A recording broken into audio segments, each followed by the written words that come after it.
In November 2002, the government set up the Science Review Panel to, in their own words, examine the extent of current scientific knowledge behind GM, with particular focus on crops.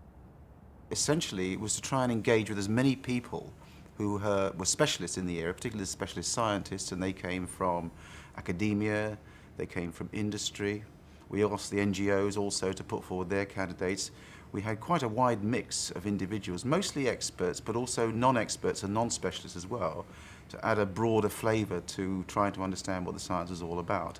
I thought the chairman, David King, had an immense skill to bring all the people along, and so in that sense, I think the chairmanship was absolutely crucial to make progress. There were some points where he could have one person saying this is black, somebody else saying this is white, and he would say, I can detect some areas of convergence here. So he was extremely skillful at moving the panel along. The agenda was very much to look at what science was out there. We were quite detached and dispassionate, I think, about what was there. There's a lot of anecdotal evidence, and we tended to ignore anecdotal evidence. We were trying to put together what we called and what the Prime Minister asked for, and that was sound science. And in our view, sound science meant peer-reviewed science. It didn't involve anecdotal evidence. It didn't involve reports in newspapers. It didn't involve individuals expressing their opinions about things. It involved looking deeply at what the science was, what the published literature was telling us, so that we could understand better. The government's agenda, however, was not uncontroversial. Some feared that it might have too narrow a focus and ignore the wider environmental questions. Maybe for a while they saw the environmental arguments as being a bit outside science, but I'm a scientist by training, and I think several of us on the committee were able to point out that there were real issues about how the countryside should be managed, whether GM crops would be good or bad for wildlife, and those were important issues of public policy that science could contribute to. So I think we probably won some people over through being good scientists, through having scientific arguments. Others questioned whether there was really enough research available to make a genuinely scientific appraisal of GM. The science is very immature in this area, very emergent, and there was very little scientific interest in it in the mainstream science. There were a lot of scientists outside who were saying these were significant issues. And there were, so that the science base that was being used was very, as it were, provisional in its scope. The answer you get from science depends on the questions you ask. So this idea that we can make science-based policy is really quite problematic, and it is open to people working very hard behind the scenes to condition the type of recommendations that the science makes.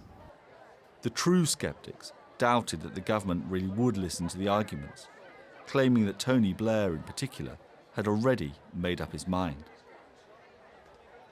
A lot of people have asked me, why is Tony Blair so much in favour of GM?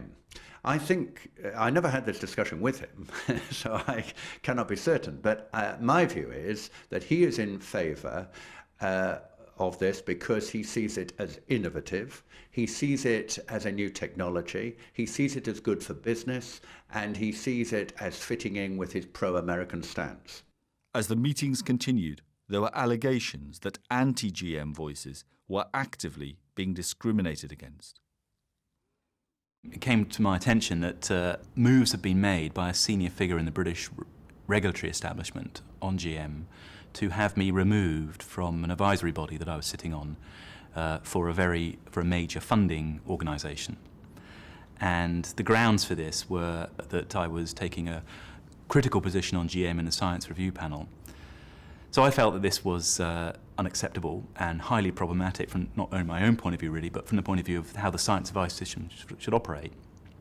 So I went to Sir David King, who's the chair of the Science Review Panel, and explained the situation to him, told him about the situation, and we discussed it, and to his credit, I think, he decided that it did indeed warrant putting on the public record in the minutes of the Science Review Panel, which is what he did. In spite of all the controversies, overall, the Science Review Panel was judged to be a success. I was very happy about the outcome. The reports of the GM Science Review Panel I felt I could support, and I thought they were fair. And I think the chairman, David King, played a very good role in making the committee work and making sure that all sides were listened to and that there was fairness, and that's an important part of the process as well. But it was hard work. There were lots of meetings and they went on a long time, and we argued. They were particularly innovative in the way that they tried to address public concerns. What was good was that the Science Review was coupled with the public debate. And there was the idea of linking the two. And in principle, that was a very novel and radical idea. So we can say that there was probably a greater attention to public values and priorities and concerns in the framing of the Science Review than virtually any other science review I can think of.